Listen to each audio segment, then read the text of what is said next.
पितृदोष है, ये आपको कैसे मालूम पड़ेगा?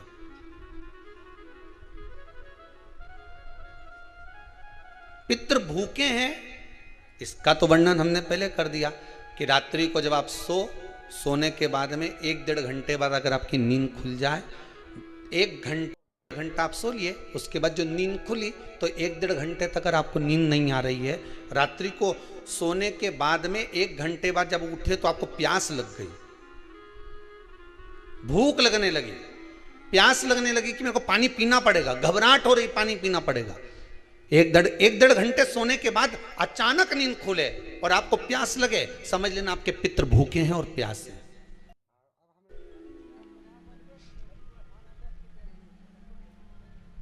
वो भूखे और प्यासे हैं, उनको जल की जरूरत है।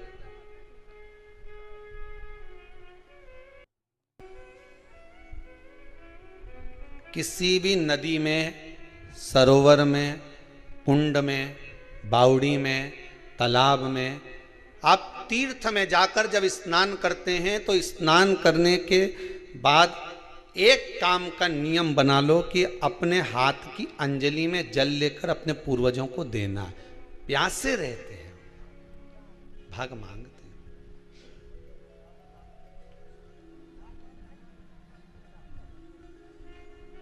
भाग प्राप्त करना। 3 वृक्ष पितरों के तुल्य हैं। नैमिषारण्य की कथा में भी कहा था 3 वृक्ष पितरों के तुल्य हैं। पहला पीपल, दूसरा बट वृक्ष, तीसरा बेलपत्र का वृक्ष। ये पितरों के तुल्य हैं।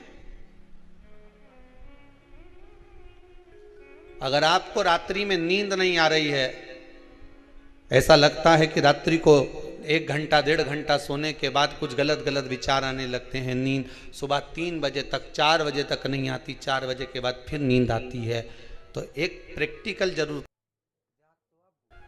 एक प्रैक्टिकल करने में क्या जाता है, प्रयास करने में क्या कुछ जाता है क्या? प्रैक्टिकल कर कर देखना कि कहीं सीओर वाला महाराज झूठ तो नहीं बोल रहा, तो प्रैक्टिकल करने में कुछ नहीं जाए। 1 लोटा पानी लो, उसमें थोड़ा सा कच्चा दूध डाल लीजिए। बेलपत्री का पेड़ या पीपल का पेड़ या बट का पेड़, इन पेड़ के नीचे ले जाकर उस दूध को दोपहर में सुबह 10 बजे से लेकर 12 बजे के बीच में ले जाकर चढ़ा दीजिए। रात्रि को फिर ना आपको प्यास लगेगी, ना भूख लगेगी, लगी तो सुबह ही खुलेगी। प्रैक्टिकल करने में क्या जाता है? पानी डालने में तुम्हारा कुछ जाएगा? अरे बोलो तो सरी, हमें 10 रुपया का दूध जरूर उसमें, और तुम इतनी चतुर हो, इतना सारा दूध थोड़ी डालोगी, तो 2 चूल्हे डालोगे। कहाँ तुम इतना डालने वाली हो है?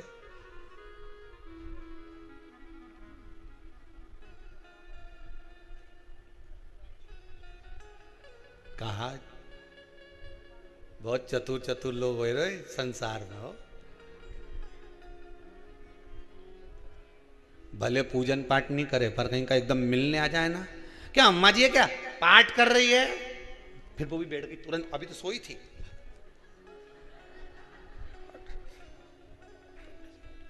तुरंत। क्या पंडित जी हैं क्या, उनसे थोड़ा काम है, अभी माला जप रहे हैं, मालूम पड़े पंडित जी तो आराम से, अब प्लेट सोफा के नीचे घुसे तुरंत।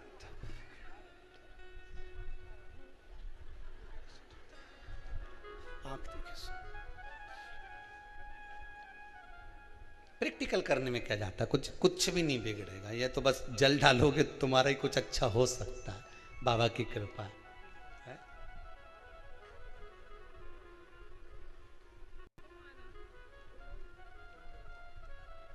3 वृक्ष पितरों के तुल्य हैं। पहला जम के बोलिए पीपल, दूसरा बट वृक्ष, तीसरा बेलपत्री का वृक्ष। तीनों पीपल के वृक्ष में 52,000 ब्राह्मण एक साथ निवास करते हैं, इसलिए पितृतुल्य है। बट वृक्ष ब्रह्मा जी के मस्तक से बना, इसलिए पितृतुल्य है। और बेलपत्री का वृक्ष माता पार्वती जी के अश्रु से बना।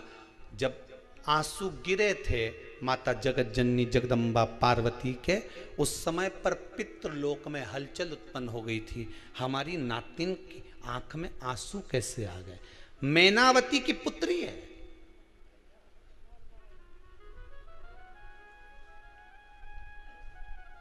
पितरों की नातिन, इसकी अश्रु कैसे गिर गए? पार्वती जी ने कहा ये आंसू नहीं, मेरा पुण्य भाग प्रकट करती हूं बेलपत्री के रूप में। तो पितरों ने वर दिया था कि ये बेलपत्री का वृक्ष हमारा आशीर्वाद है, इसके नीचे अगर कोई दीप लगाता है, शिव को स्पर्श कर चढ़ाता है, उसके पितरों की शांति होगी। हम स्वयं उसको आशीर्वाद देने के लिए पधारेंगे। बेलपत्र का वृक्ष पितृ तुल्य।